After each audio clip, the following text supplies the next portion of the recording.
Alright, so welcome back to part 3 of The King and Queen by Narin Studio. An absolute masterpiece. Um, absolute grail piece of a Narin sculpt. The size is absolutely massive. It weighs a lot. It's 50 centimeters high. That does not include his upper mandible, so roughly 50 centimeters tall. It's about 20. Is that 20 inches? Is that the correct? The spear alone. If I take the spear off real carefully, the spear alone is almost the same height as the statue itself. I definitely want to pin these pieces and make sure that they're glued, because otherwise they have a tendency to kind of, because there's a slight wiggle in them, they kind of want to hang or lean. It's the same for the tip. You see a lot of photos where like this piece is kind of hanging. So I definitely want to put a pin in there and then probably kind of glue it, and find the right orientation. It's kind of it's a hexagon kind of shape to it. So you can kind of play around with what the best fit is going to be, and then make sure that is no longer leaning. I've seen a lot of videos where that is the case, where it's kind of like it's got a slight bend to it. I want to prevent that, so definitely want to pin this and glue it. Don't see any reason why you wouldn't want to kind of glue it anyways. If you glue it, it's not gonna obstruct you when painting it. Obviously, if you're doing this for a client or something like that, you do have shipping issues with such a long piece. So, but if it's for you, if it's for your own collection, and you're never gonna kind of intend to kind of sell it or anything like that, which my intention is to never sell any of my pieces. They're gonna be passed down to my kids. So they're never gonna kind of move unless we kind of move houses or anything like that. And even then, I would kind of I would kind of take special precautions to kind of make sure that my pieces are moved separately and not in a box or anything like that. But you kind of have to be careful when you're dry fitting this.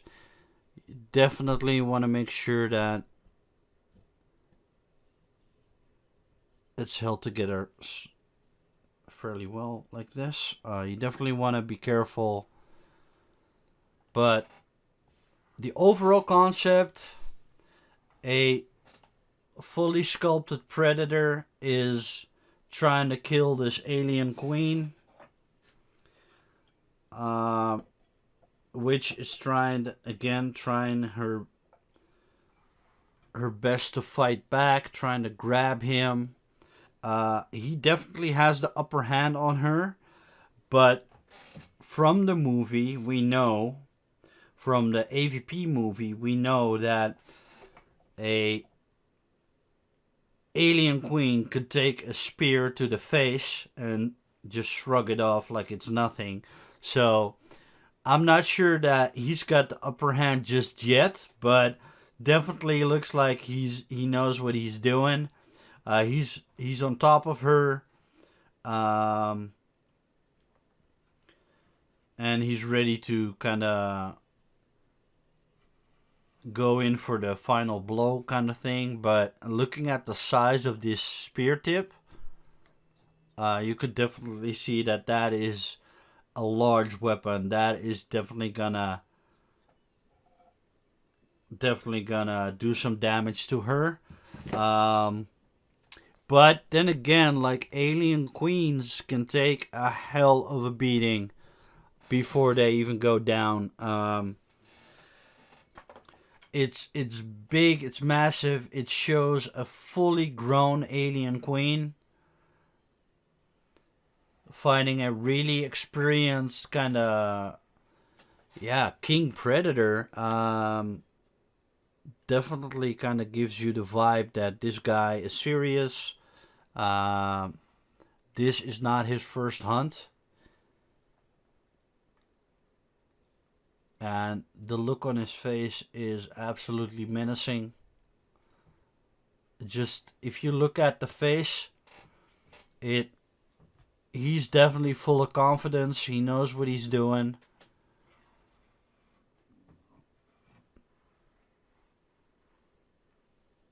And I think in Alien vs. Predator lore, you become an elder if you kill an alien queen. I'm not sure, but definitely kind of gives you some higher rank, higher status within the clan, within the society, the predator society.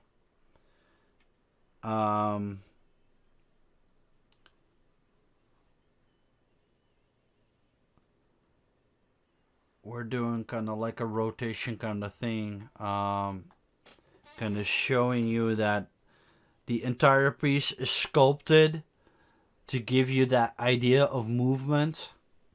And I have to, if I want to fully rotate him around, kind of see that he even, again with the minimalistic armor, kind of, which is not typical for the movie versions of Predators. Movie versions are all decked out in armor. And Narin sculpts are, most of the time he goes with the minimalistic armor, so that you can fully appreciate kind of like the skin detail. You can fully appreciate kind of like the bumps and the horns, or the spikes that are coming out of their skin. Interesting detail on this predator is that he is completely untouched. He does not have any scars. Most other predators that Narin has done are either missing an eye, or have like a broken mandible. They have like scars on their arms, on their chest, on their legs. This predator, for kind of like the age that is kind of being displayed here, he does not have any sort of scars. Either he's like really lucky, or he's got some healing kind of ability or something like that, where all his scars have healed, which is unlikely. But yeah, this guy is perfect skin, basically perfect predator skin. He's either very, very good, or, very, very lucky. But you could easily kind of, like with your paint job, kind of give it the idea that he's scarred up or something like that, if you wish. Sculpted scars are obviously easier to kind of paint, because you have like a reference, you have a guide to go with. So I would probably not freehand scars and stuff like that. I would probably just leave it like that and just go with the imaginary kind of concept that he's like just extremely good. It's called King and Queen, so he's obviously is a ranked kind of predator, probably royalty, probably why does not the camera does not want to focus right here. Hello, there we go. Maybe that's the reason why he's called the king. He's just very good. Close up of the face. My camera is so far away right now. There we go.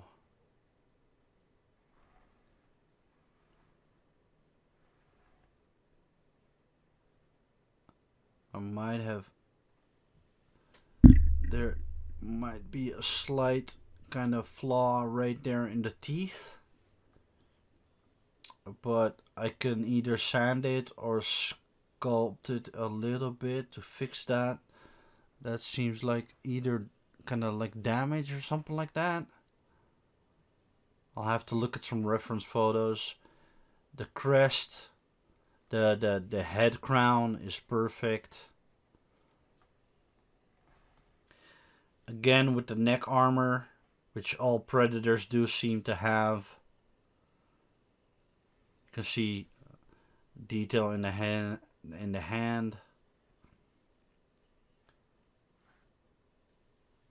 Again with the extremely minimal seam line, where there's a transition between his metal armor and his leather glove that seems like a leather glove. Then we can go to his chest or shoulder armor. If the camera wants to focus. There we go. You can see that basically no chest armor, just straps to hold his shoulder armor, which seems like either a bone kind of thing, which is held together with metal pins, which Narin is really a fan of doing. You see this type of detail a lot in his sculpts, where he's got a bone armor thing going on, which is held together with these metal pins. Handcrafted, I would say. And we go around.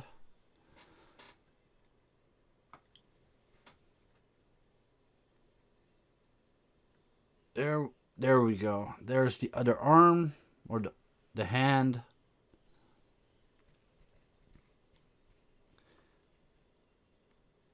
Again, I need to kind of fiddle around with the fitting right here.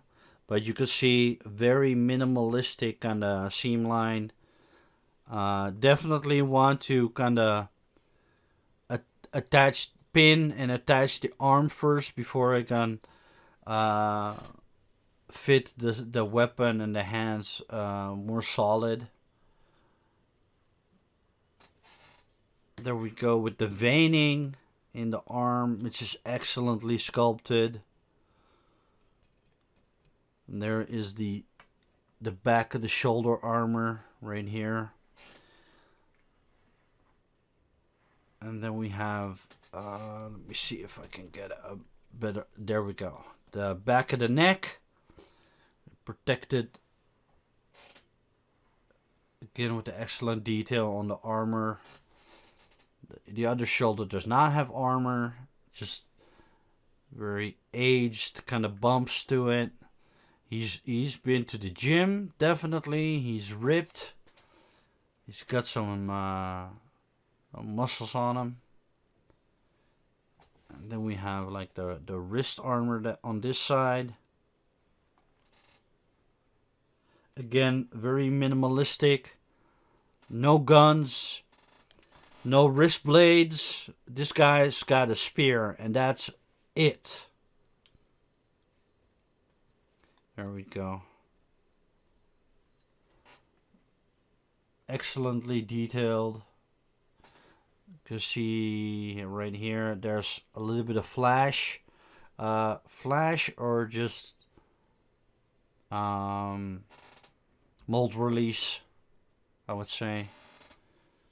And then we go to the waist. Again.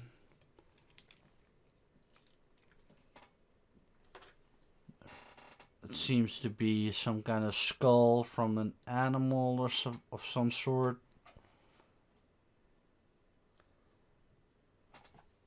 Let me adjust the camera angle a little bit more. There we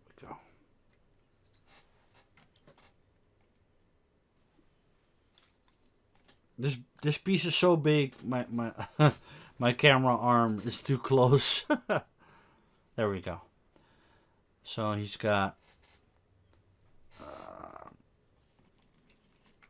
There we go. His waist is protected by some kind of bone going into what looks like a skull decoration, either by metal or bone. His crotch protection, basically. I don't know why there's a hole there. Narin, why is there a hole? What the hell is that? Is there like a piece that I'm missing right here? Might be decoration. Not seeing anything in the bag. Oh. I'll have to look at kind of reference photos if this is some kind of function or something like that. The side armor, side of his waist. Then we have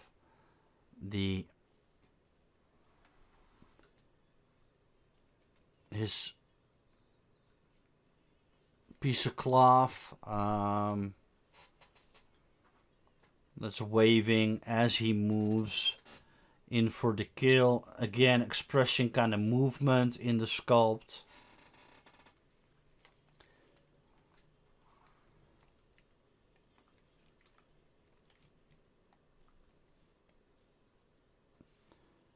And there is like some kind of pouch right here. And there's fabric underneath there. So again, like everything's sculpted in layers. Just giving that idea that all of his armor is kind of built over time. That he took pieces as he went along in the hunts and stuff like that. Predators are not known for having a lot of clothing necessarily, but they do pack a lot of armor. This guy is very minimalistic and yet realistic for a predator. You can see here straps, kind of different kind of materials, again in layers. Kind of giving the idea that underneath this decoration or this armor, he does have some kind of cloth protecting his privates, basically. Then we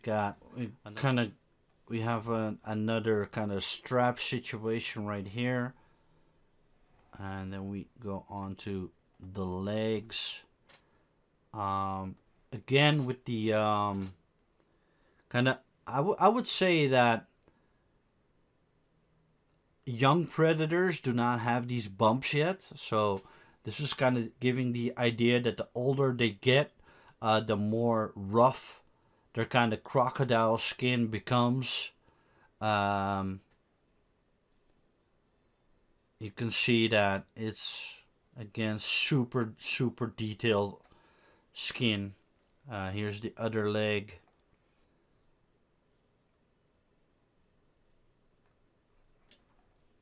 Let me try to turn this around, give you guys a proper look at the back. There you go. It's the back of his leg.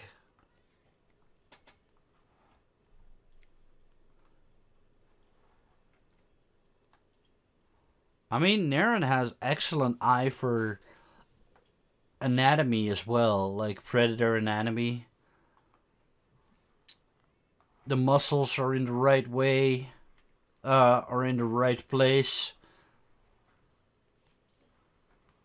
Dimensions are excellent.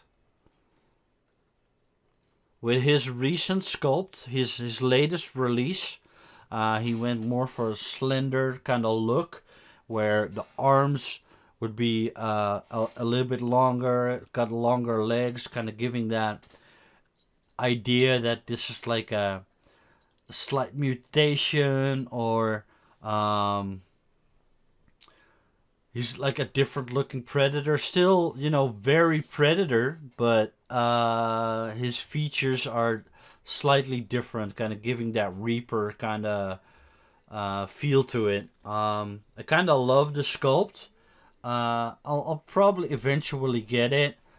But for now, I'm all stacked up. And there we go.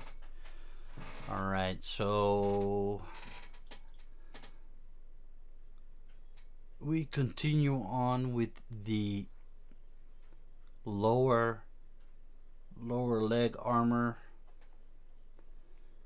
Kinda right here you can see that there is a piece right there. Right here you can see that there's a piece that looks to be something like bone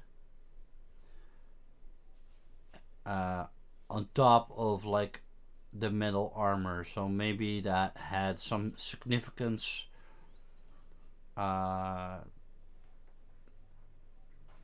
Looking at like the bone structure right here, looks like it was constructed from something that they hunted or he hunted. Then you have, let me see, yeah, that is definitely something bone.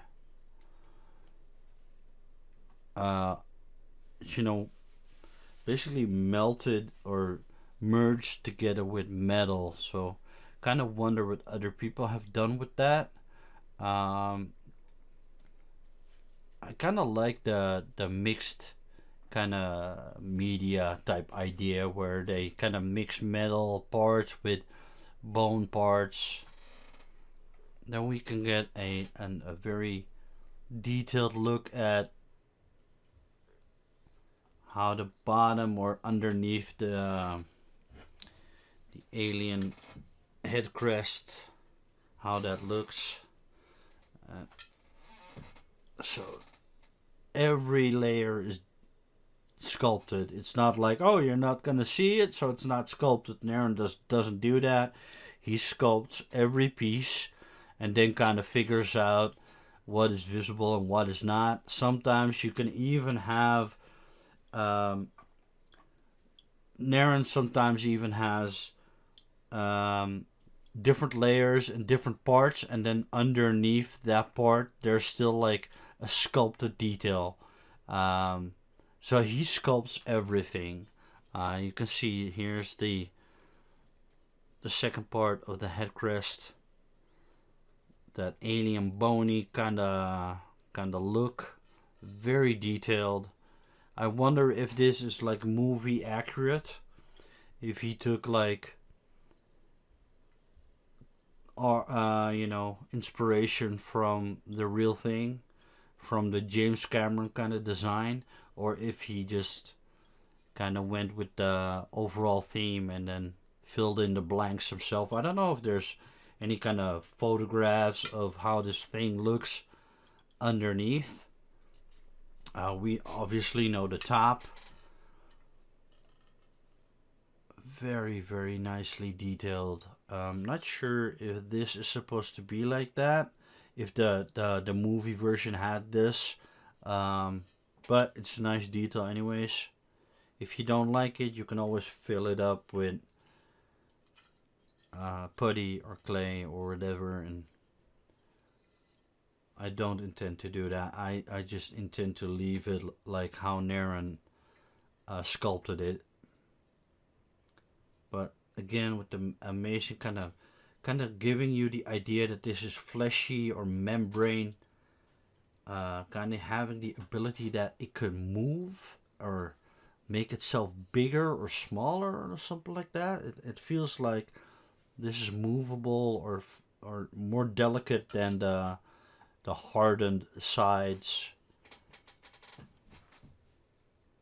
So that is the crest. Now we move on to the other leg. If we can get a detailed kind of look at that. Right there. If I can see the other leg armor, lower leg armor is different. So again, kind of giving the idea that every piece of armor is sculpted or constructed as they get older, as they get more experience.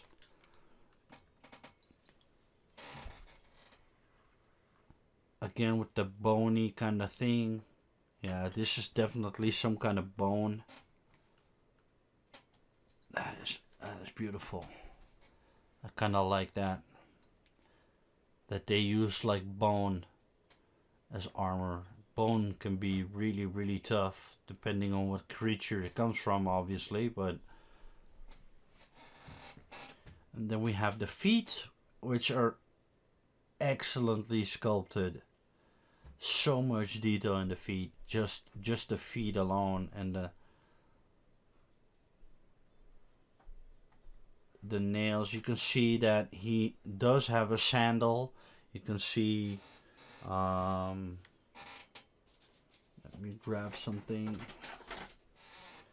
You can see right here, there's like a metal part attached to a strap, which is then again attached to this strap, which goes to kind of the sandal, but it's kind of obstructed by the alien queen kind of thing because it's three-dimensional.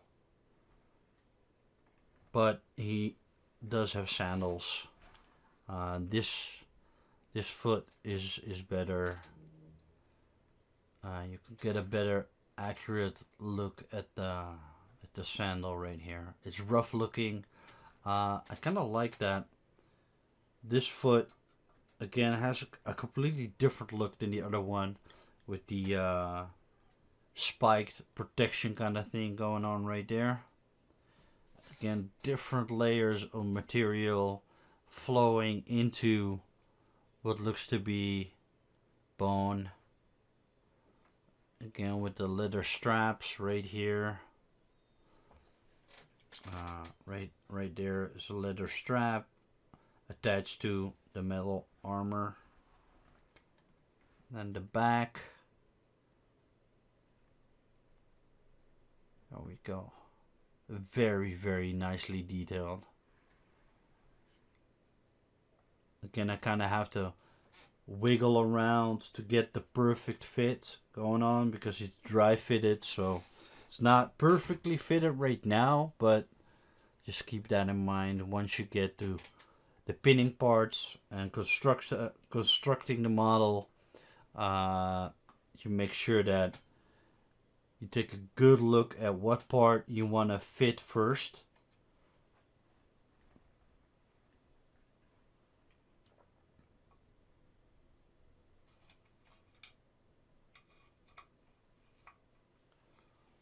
Then we get the queen neck, the back of the neck.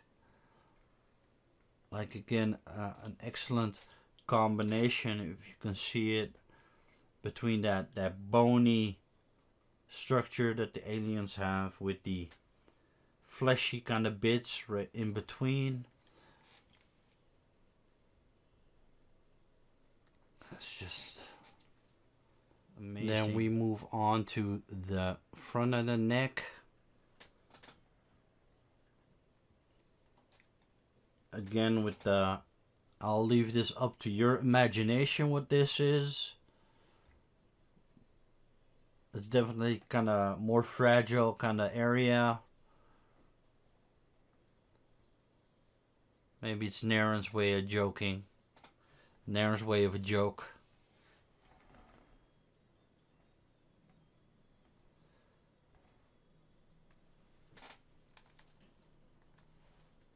And then we move on.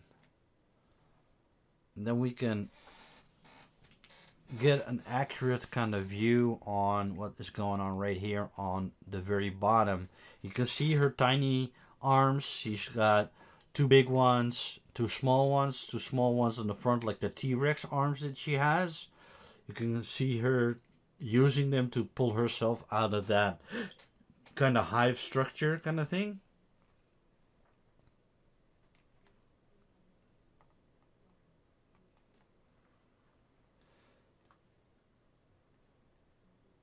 You can see that it perfectly blends the base into the queen bust, basically. And then right here she has like the back spikes that the alien queen has. I think in the movie she has like 6 of those.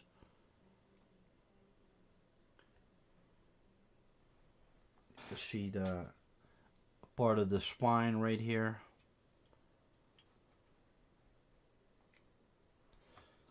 And then right here we have like the shoulder of the other arm that is still underneath that hive structure.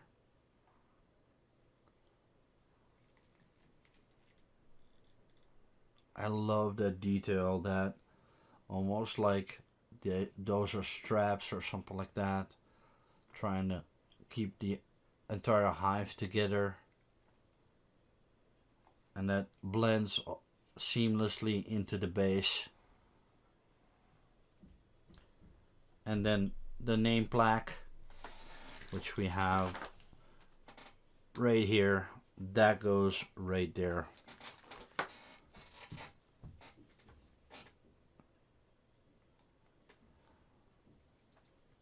So you can get a closer look at the spear. Very nicely detailed. Narin is known for kind of mixing different materials into his weapons: leather, wood, metal, bone. Right here you can see the transition between three different types of material.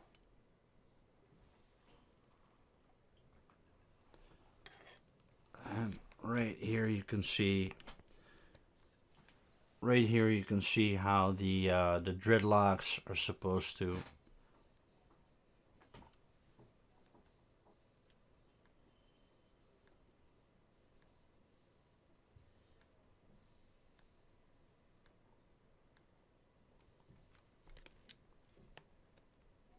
There we go.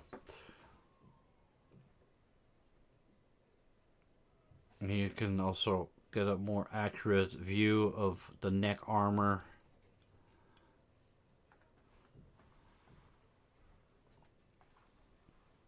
And again, the face is beautiful. No breakages, so that's excellent. But overall, like the chest, again with the excellent detail. To get an accurate overview, I think I'm gonna start building this on a live stream tonight. Obviously, of course, I'm gonna upload it to YouTube as well, but I think I'm gonna just start the building process. I mean, I think it's gonna be very interesting putting this thing together, trying to figure out what part to pin first.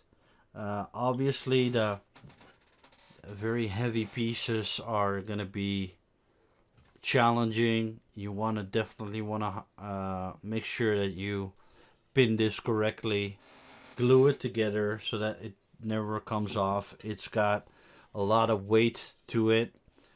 It won't dry fit correctly, at least, but it's got a lot of weight. It's gonna put a lot of weight on that front, so you want to make sure that it's pinned correctly. Hopefully I have thick enough pins for this. Otherwise I'll have to kind of improvise. But yeah, man, this is an absolute masterpiece by Narin. Absolute grail piece in my opinion. Having it in hand, I think it might be better than the Bad Blood. I'm not sure. The Bad Blood is absolutely my favorite piece so far.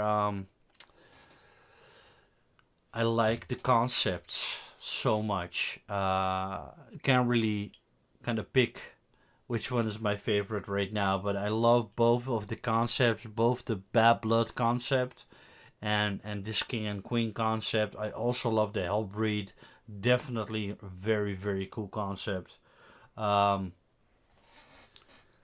I want to remind you guys that if you are interested in these statues, contact Narin directly through Facebook. He does exclusively deal with people on Facebook.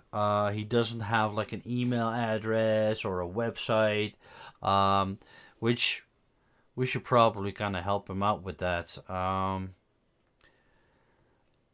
He does business on Facebook. So if you are interested in any of his sculpts, contact him on Facebook Messenger. Send him a message. Ask for the price. Ask for the shipping costs. Watch out for discounts. He does do discounts every once in a while. Become part of the Facebook group as well. There's a large community who are all into Narin pieces. So, sign up for the Facebook group. Visit Narin's personal Narin Studio Facebook page. Like it. Stay up to date with his latest sculpts. He just released another one last week. It's still waiting for the pre-order, but he has revealed his latest sculpt. So if you guys are interested. But yeah, I mean this piece, I'm definitely gonna, build it, do another video to kind of show you the complete kind of thing. When it's completed, when it's solid, I can be a little bit more robust with it, basically. And I can show you the accurate kind of size of the Queen as well, because right now I can't attach the back of the headcrest. But definitely might be my favorite piece so far. Absolutely amazing. Absolutely amazing. Guys, I want to thank you for watching. Hopefully I have some time tonight to start constructing this piece. Meaning pinning, gluing of certain parts. Kind of figuring out what goes where, how it can best go about constructing it, basically. Should be interesting stream on Twitch. Probably when this video comes out, the stream will already have happened. But feel free to kind of follow me on Twitch as well. Catch me live doing this kind of stuff. Lately, I've been very busy in real life, so don't have a lot of time to stream yet, but I'm definitely planning on picking that up once everything in my private life settles down a little bit more. A lot has happened lately. My dad was in the hospital. He's fine right now. He's back home, but that also took a lot of time away from being able to do anything modeling related. So Guys, just subscribe to my Twitch channel. Subscribe to the YouTube channel if you're not already subscribed. Would really appreciate it. Sorry for the long-winded videos. That's just how I roll. I'm not gonna shorten them. Maybe do some editing, but I really believe that when you unbox a piece like this, when you showcase a piece like this, you really need to take your time, appreciate the piece, and go on a journey with me. Basically, that's kind of like the idea of the long-winded videos. You know, but that's just me. I like long-winded videos. I watch Matt Morozic do like 4-hour video streams, just to learn, to kind of hang out. So I kind of like that. So that's what I'm sticking with. You know, you can always kind of check me out on TikTok. I don't do a lot of TikTok stuff, but definitely when I have a piece constructed, I feel like it, I make a short little video that, showing the piece, rotating it like this. If you like that stuff, but so far, YouTube is YouTube. Most of the time I'm on YouTube to learn from other people how to paint, how to build, and that's what I hope to do for you as well. So thank you for watching. Thank you for sticking with me. Hope to see you guys soon in the next video. If I'm gonna do a live stream, I'm gonna edit the live stream and upload it to YouTube as well. So stay tuned for another part in this video series on this excellent sculpt, the King and Queen by Narin Studio. Guys, thank you for watching, and I'll see you guys next time.